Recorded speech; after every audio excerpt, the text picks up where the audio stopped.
Now, meanwhile, the health department is working to get those vaccines distributed. Starting today, anyone can sign up to be on the standby list to receive one. News Channel 5's Aaron Cantrell joins us live from East Nashville this morning. And Aaron, how many times can someone sign up to be on this list?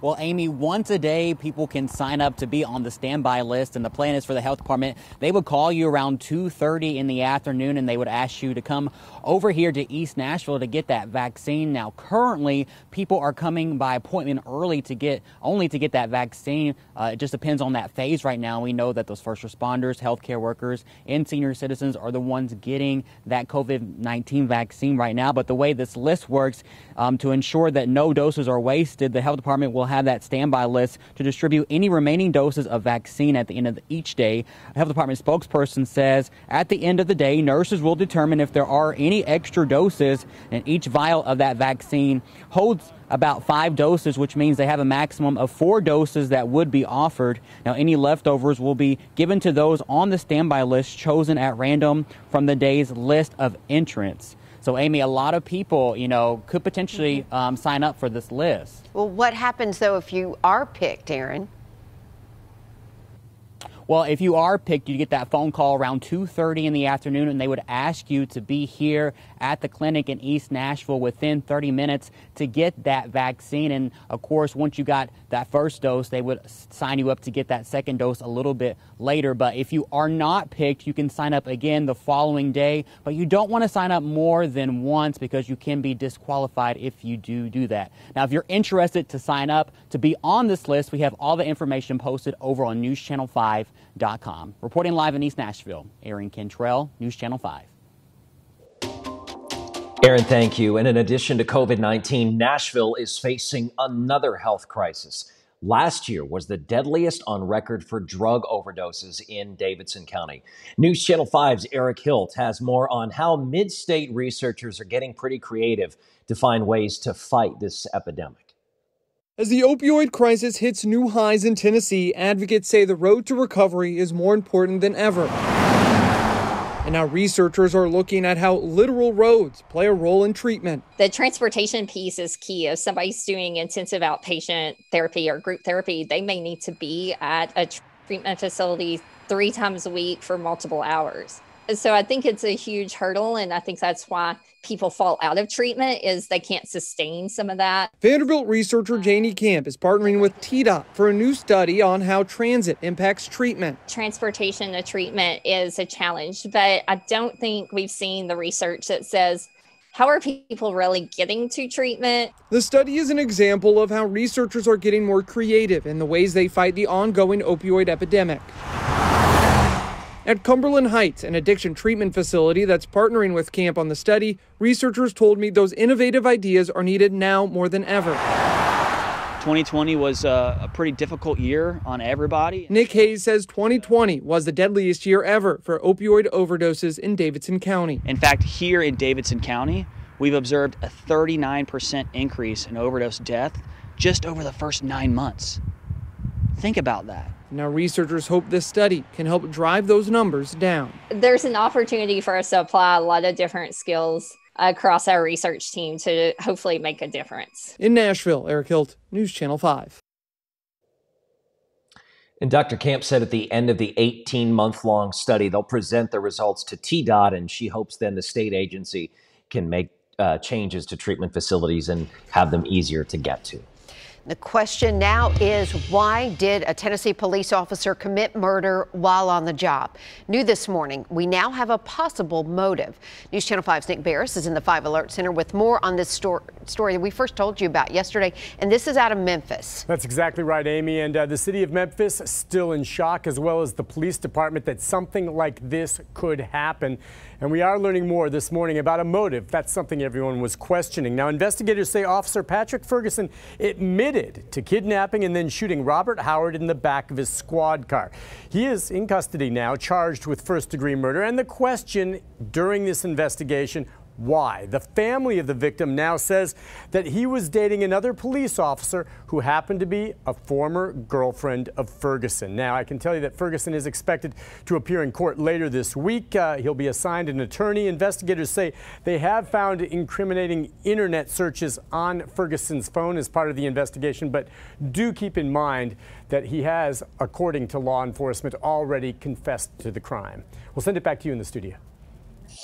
All right, Nick, thanks so much. Let's take a look right now at the roadways. I'm tracking one major slow spot. It's on I-40 eastbound, impacting our Dixon County and Cheatham County drivers, also Williamson County drivers, where I-40 kind of dips into Williamson County for just a bit there. Take a look, just 7 miles an hour. You are crawling for about 4 miles now because of a single car crash blocking the main inbound lanes after Highway 96. You can hop up and use Highway 70, hop down and use Highway 100 until at least the next hour for the clear time, which is estimated at 7 a.m. Take a look from Fairview alone. It's going to take you about 46 minutes to get in. Sticking with the interstate, save at least 10 minutes using Highway 100 instead. West side of town, once you get closer into downtown, looks much nicer. It's dry here, I-40 at 46th Avenue. Know, though, that many of our southern areas, especially on back roads, bridges, and overpasses, have the potential for some refreezing and some slick spots out there. So be careful as you head out.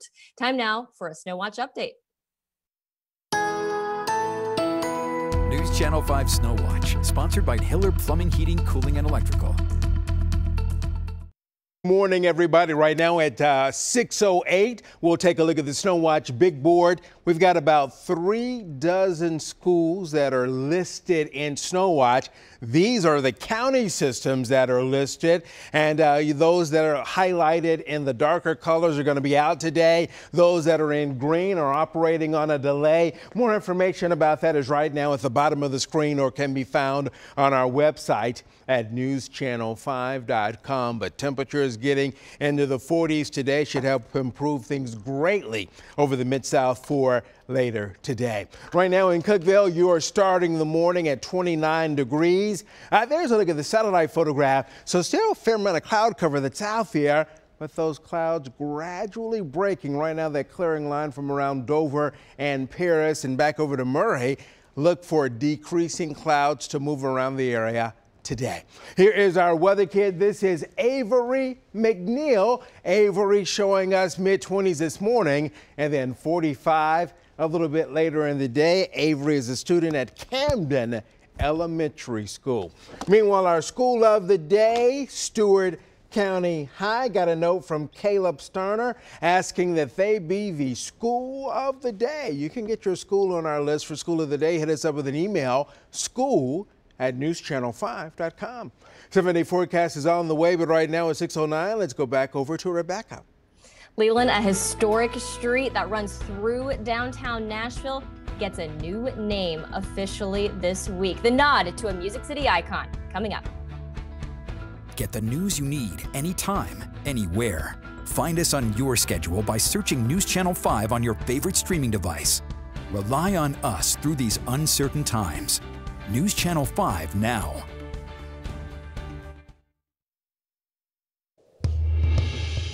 Good morning. It is 6:12 and breaking overnight. A man is shot and killed at a South Nashville apartment complex. It happened around 2:30 this morning at the Overton at Brentwood Apartments on Edmondson Pike.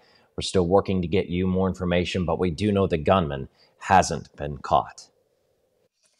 And Ben, Nashville's historic Fifth Avenue will officially get a name change this week to John Lewis Way, honoring the late and great civil rights activist. Take a look. The Public Works Department will hang some temporary signs on Thursday. The permanent signs will be installed in July during a celebration marking the anniversary of his death. If you want to see the temporary signs go up, you can be at the intersection of 5th and Jefferson Thursday at 10.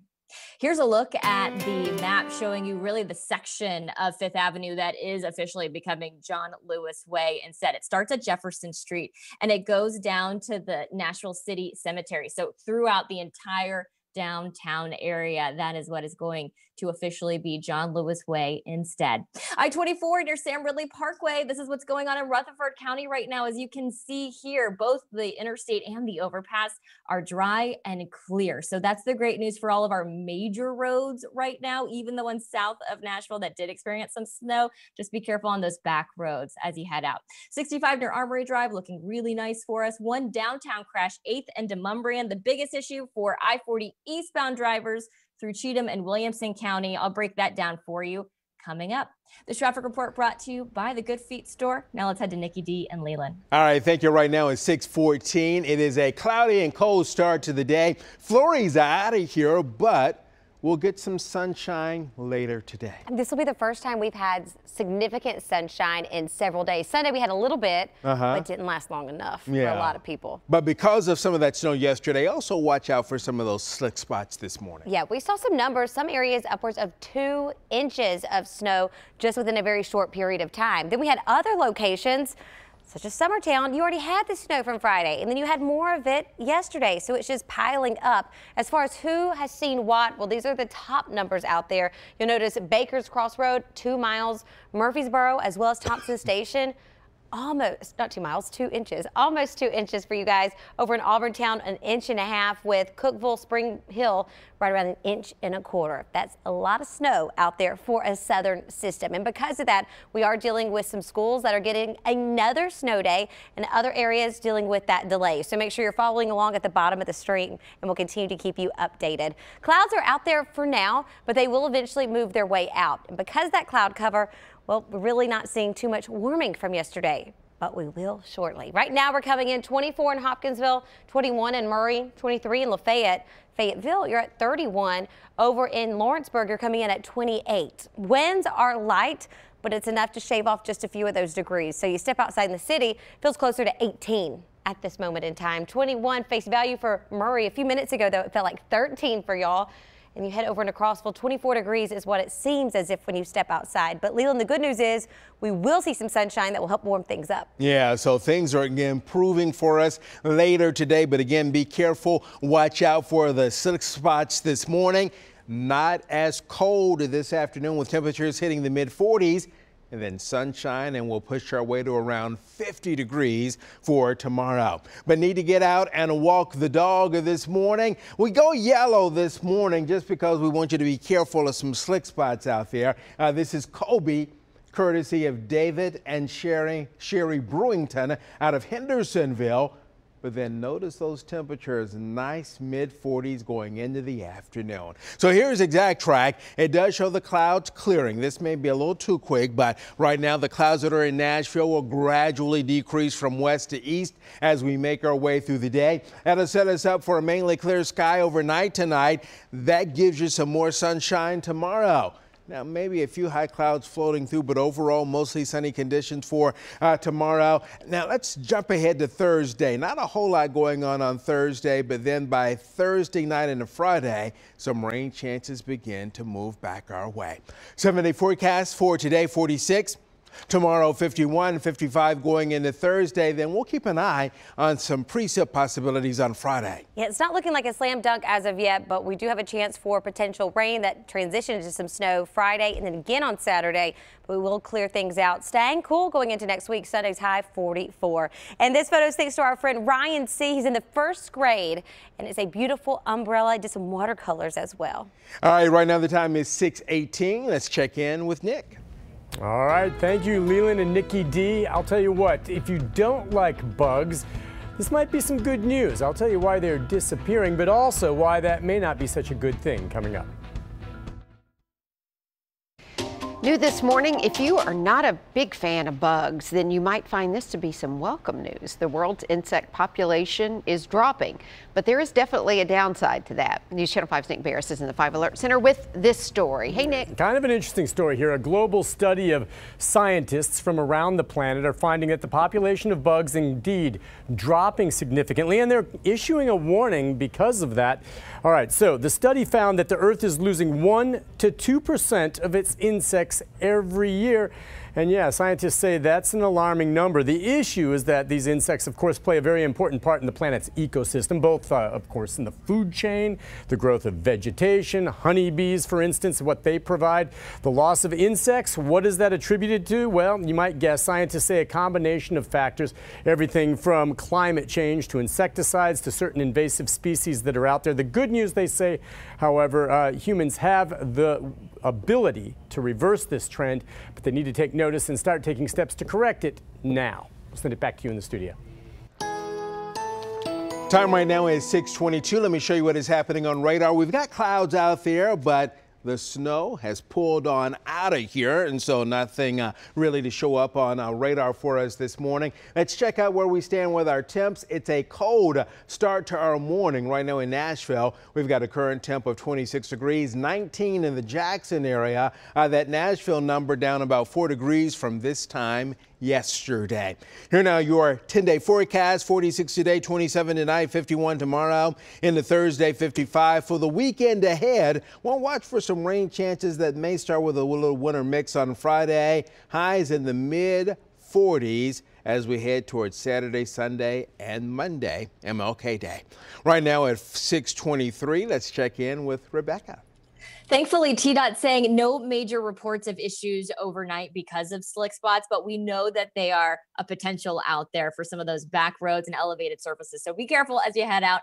Right now, our biggest issue is going to be I-40 eastbound, 4 miles bumper to bumper traffic for our friends coming in from the Dixon area, coming through Cheatham and Williamson counties as well. The crash itself is a single car crash. It's that area between Highway 96 and Lubin Hills Road. It's expected to clear in about 40 minutes. In the meantime, you can use Highway 70 or Highway 100 as your alternate route instead. This is what it looks like in Antioch. Very nice on I-24 near Hickory Hollow Parkway, and no complaints down in Brentwood. This is 65 near Concord Road. Jennifer?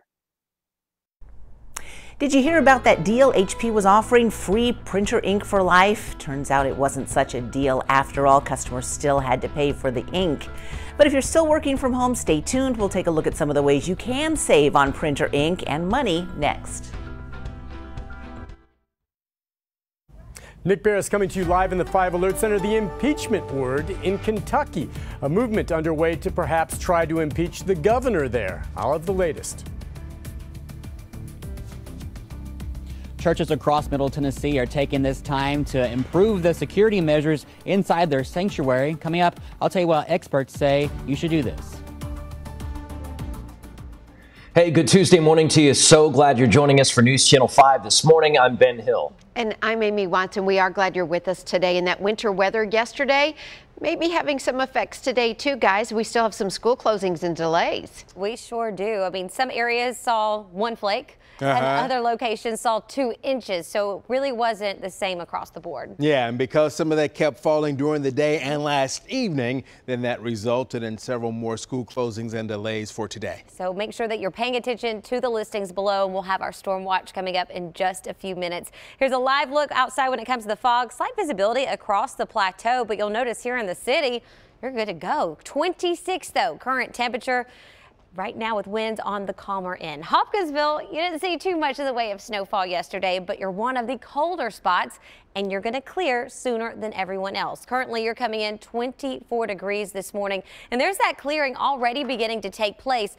All these clouds are going to work their way just off to the east, and we'll all have some sunshine by the afternoon. Right now, you've got 21 over in Murray, 26 in Bowling Green, Fayetteville, 31. Friends just over in Lawrenceburg are at 28, with down into Murfreesboro 25. Winds making it feel even colder. Murray feels like 15. 18 is what it feels like in the city. And of course, that's pretty fluid and will be changing over the next little bit. But the sunshine will beam bright by lunchtime, 39. After lunch, 46, which is the average high for this time of year. And tomorrow, the sun returns, and so do the 50s. Leila and I will have details on the quick warm up followed by another cool down in just a few minutes. Ben? All right, Nikki D and Leland, thanks to you both. We'll check back. In the meantime, the coronavirus pandemic is hitting some of America's biggest cities really hard. In California, more people are dying due to COVID than all other causes of death combined. Health leaders are also noticing a troubling trend there. They say nearly 14% of the COVID-19 deaths reported in Los Angeles County were in people who had no underlying medical conditions. Infections are also spiking in Chicago. Students are slated to go back to the classroom Monday, but some teachers in the Windy City say they won't be there to teach them. Now, here at home, the chief medical examiner says his caseload is heavy and the pandemic is partially to blame. Dr. Feng Li is responsible for COVID-19 deaths where the patient dies at home, in jail, or in prison. Lee says his office also houses patients who die in small nursing homes or rehab centers. Those patients, on top of homicides, drug overdoses, and suicides, means there are too many bodies and not enough room.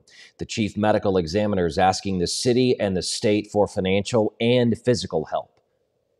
Obviously, we need more staff, more doctors, more investigators, more technicians and other staff members to support.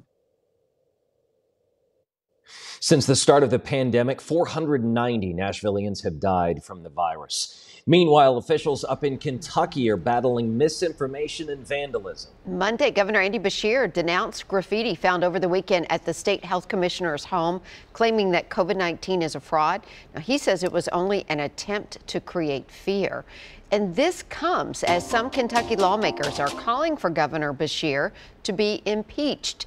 News Channel 5's Nick Barris is live in the 5 Alert Center to explain. Yeah, you know what, Amy? This is a movement that's taking place right now in the Kentucky House of Representatives. Some upset with the way the governor has handled the coronavirus pandemic. All right, here's what we know about where they stand in the process. The lawmakers right now are creating a committee just to consider impeachment after receiving a petition from 4 citizens. And these citizens and other critics are upset with the restrictions that the governor put in place to slow the spread of the virus, complaining that those restrictions violated citizens' rights. So perhaps they will consider impeachment. Beshear calls the impeachment petition silly and unjustified, and he points out that the Kentucky State Supreme Court has already ruled and heard the challenge that the restrictions he put in place are constitutional. Send it back to you in the studio. And churches across Middle Tennessee are taking time during the pandemic to improve security. Some are meeting with experts to figure out ways to protect their sanctuary from an active shooter situation. And News Channel 5's Aaron Cantrell joins us live with more. And Aaron, it's scary to think about, but we have seen with that Antioch shooting at a church a few years ago that this is really necessary. Yeah, Amy, very scary. But like you mentioned, we know this does happen. But, you know, since everyone's meeting virtually right now, this is a good time to just go ahead and look over your security plans and make sure everything is safe. Now, Michael Mann Security Services, based here out of Nashville, says a lot of churches have been reaching out to him to come up with a plan. The owner, Michael Mann, says every week he has multiple churches reaching out specifically for training certification virtually and for him to do an assessment. Mann says locking down a facility and having armed security guards are great tools to have, but it's even more important to be able to recognize a threat early. Guns do not protect churches. They don't protect schools. If that was the case, we wouldn't have any school shootings. We wouldn't have church shootings. What actually protects a facility is the process of physical protection, which is early identification and understanding really what you're trying to protect your facility against. Now, Mann offers many webinars on his website and also a lot of free services as well, a lot of videos and things of that nature. And I've posted all that information over on my Twitter account at Aaron the News Guy. Reporting live in East Nashville, Aaron Cantrell, News Channel 5. Aaron, thanks so much. It is now 6:32, and this is the time of morning where we do start to see traffic picking up coming in from the north side of town. Take a look. This is 65. The southbound lanes on the left side of your screen, the busy ones underneath the Fern Avenue overpass. So coming in from Trinity Hills. Good news is for Madison, still under 10 minutes, so no problems coming in from the north side. Coming in from the west side of our viewing area is where we're still experiencing some major slowdowns. It does look like this crash is in the clearing stages because it's starting to loosen up a little bit. It's not that straight red bumper to bumper traffic for 4 miles, but it is still 4 miles of slower than usual traffic. Highway 100 or Highway 70 instead. The crash itself is past Highway 96. Coming in from Dixon, you're looking at about a 50-minute drive either way you go. The fastest way, though, will be to use a combination of the two major routes. You can stick with Highway 70 until you get to McRory Lane, then hop on I-40 in front of the slowdown. and get in as smoothly as possible. Once you get to Nashville, as you can see from our crash and traffic map there, things aren't bad at all, but especially for our southern area viewers, you may have some slick spots as you head out. So it's time now for a snow watch update. News Channel 5 Snow Watch, sponsored by Hiller Plumbing, Heating, Cooling, and Electrical. And Rebecca's exactly right. Areas down to our southern tier and just off to our east saw the most amount of snowfall yesterday. Still some on the ground, and there are some slick spots out and about, especially on some of those back roads and in your own driveway. So be mindful. We've got several closings for today, so you get that extra day to sleep in. And in a few areas, such as Wilmington, as well as going into Rutherford County and Williamson County, where we are still dealing with a slight delay. So make sure you're paying attention, and we'll continue to update things as we get the new information in. Over in Lawrenceburg, you saw some snow yesterday, and it is still out on the ground. You'll notice basically right around the grassy surfaces and the elevated locations. Just be mindful as you are heading out, because it is frigid. Despite the clouds hanging with us, we've got temperatures teens and 20s and a few 30s mixed in there. 21 over in Murray, 26 in Bowling Green, as well as the city, 30 right now in Cookeville. And the account for the wind, it feels even colder, feeling as if we're at 15 when you step outside in Murray. The city feels like 18 degrees. Down just over to Lawrenceburg, it feels like you guys are around 22. 23 is what it feels like in Crossville. Definitely a chill. We will notice those clouds moving out, and the sun will beam by shortly. That's going to be the first full day of sunshine we've had in quite some time. Temperatures will top out as we go around 46 degrees briefly, but tomorrow, Ben, another day of sunshine. Leila and I will have details on your next potential winter weather event coming up. All right, we'll see you then, Nikki D. Thank you very much. Hey, if you have a home office and a printer, you know how expensive printer ink can be. But then HP came along and offered free printer ink for life. It sounded too good to be true, and of course, it was. Jennifer Krause joins us now with more on the printer ink debacle. What a mess. Printer owners thought they were getting free printer ink for life, but HP was actually planning on charging customers. There was a huge backlash, and HP eventually backed down. But the thing is, printer ink is not cheap, but there are ways to save ink and money when you're working and printing from home. When it was first announced, it sounded like a great promotion from printer maker HP. Free ink for life, 15 pages worth a month. But then, in the fall of 2020, HP changed its mind and said it would begin charging customers. After outcries on social media, HP reversed course and reinstated the program for existing customers. And HP isn't the only one with a subscription program. Brother, Canon, and Epson each have their own versions too. Most of these plans rely on a company remotely monitoring your ink levels and then sending you cartridges when you're low. No matter how you get it, Consumer Reports offers some clever tips to help you save money by saving ink. Consider a refillable tank printer. The ink that comes with it should last you a long time, and replacement bottles are a fraction of the cost of cartridges. Another option is switching to a black and white laser printer. They use toner instead of ink to produce speedy, high-quality text, and they're generally more cost-efficient than inkjets. Consumer Reports testers found this option from Brother has excellent text quality. But if you're not ready to buy a new printer, Consumer Reports has some more creative ways to save. A simple yet effective way to save ink is to change your font to Times New Roman instead of Arial. Our testers got 27% more mileage using it. Also consider trying third-party ink cartridges, although some printers can detect them and won't print. One last tip, keep your inkjet printers turned on. Our testers found a noticeable reduction in ink use, even on some of the most ink-hogging models. Leaving your printer on avoids the extra cleaning cycle your inkjet would do if it is turned off and on again. Now, if you're worried you're going to be using too much electricity if you leave your printer on, Consumer Reports says don't worry, that inkjet printers actually use very little energy when they're not in use. So in the long run, you'll save more because you're using less ink. All good to know, Jennifer. Thank you. In the aftermath of the Capitol attack, an inauguration and impeachment proceedings. It's a busy week on Capitol Hill.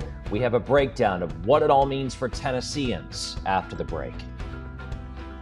Customize your news coverage. News Channel 5, now on Roku. It is a busy time in Washington, D.C. Lawmakers are preparing to impeach President Trump for the second time. The FBI is preparing for a second round of armed protests at the Capitol, all just 8 days before a new president is inaugurated. We will certainly be talking about these events for years to come, but it's important that we understand them now. And political correspondent Joe St. George joins us now. And Joe, Nancy Pelosi has said that she wants Vice President Mike Pence to invoke the 25th Amendment before she pushes for impeachment. There is support to remove the president from office on both sides of the aisle. So what could be stopping the vice president?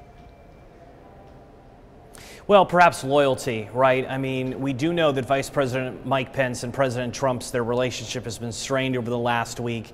It's been reported that they didn't speak until yesterday was the first time they spoke. Vice President Pence returned to the White House within the last 24 hours to lead a coronavirus task force briefing. But at the end of the day, I mean, Pence has been a loyal deputy to President Trump through all of it these last 4 years. And it really doesn't appear the 25th Amendment would be on the table because the cabinet is needed as well for that. And a number of cabinet officials have resigned in the last week, just in the last 24 hours. The acting Secretary of Homeland Security, Secretary of Treasury, Secretary of Education resigning as well. If they truly wanted to invoke this, they would have stuck around. Since that's not likely the case, it seems to be off the table, or at the very least on the edge of falling off the table. It seems as though impeachment in the House of Representatives, a vote Wednesday, seems to be where we're heading at this point. And companies like AT&T and Microsoft have decided to halt political contributions because of that attack on the Capitol. Can you explain what the goal is there? You know, this doesn't necessarily impact the average person waking up in Tennessee, but what it does impact is the power of politics in our country and in our nation's capital. If all of these corporations who give millions upon millions of dollars to both parties, right? I mean, they traditionally like to have influence with both sides of the aisle. If they ban contributions to various Republicans, to top leadership, to Republicans' committees, that will cripple their ability to conduct what they do over the course of the next 2 years. Raise money, raise money. Remember, whether you like it or not, the reality is that we are in a culture, political culture in this country where money is king. And if these corporations are saying, no, we're not giving a dime to you, that's going to send a message and hurt lawmakers where it hurts their pocketbook. And Joe, while we've got you, one final question. Several of the people arrested in the Capitol attack were from Tennessee, and more armed protests are planned at state capitals on Inauguration Day. So should people in Nashville be worried?